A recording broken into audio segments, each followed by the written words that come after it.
السلام علیکم، میرا نام فاروق علی ہے۔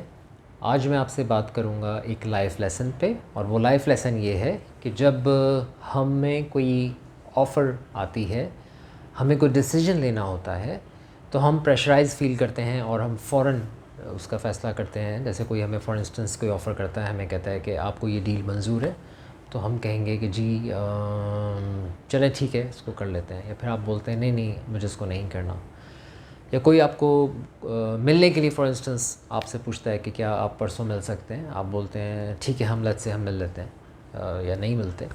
The right thing is that you by some time, جس میں آپ سوچ بچار کر لیں، جس میں آپ اپنے شیڈیول کو دیکھ لیں، جس میں آپ اور دوسرے فیکٹرز کو کنسیڈر کر لیں۔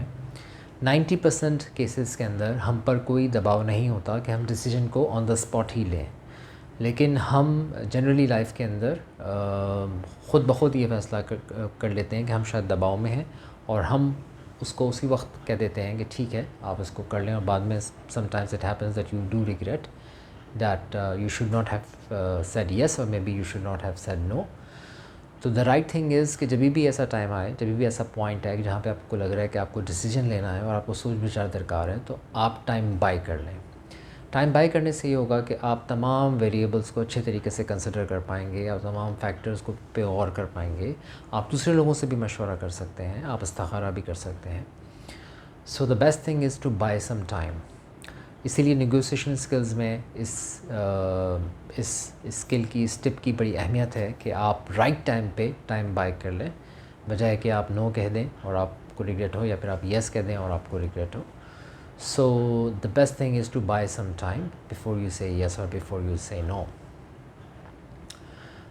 اس چیز کو اپنی پریکٹس میں لے کے آنے کی ضرورت ہے، اس چیز کی اہمیت کو سمجھنے کی ضرورت ہے کہ ہم ہر وقت آن دا اسپاٹ ڈیسیجن لینا ہماری مجبوری نہیں ہے، اور we can always buy some time before we finally make our mind for some thing.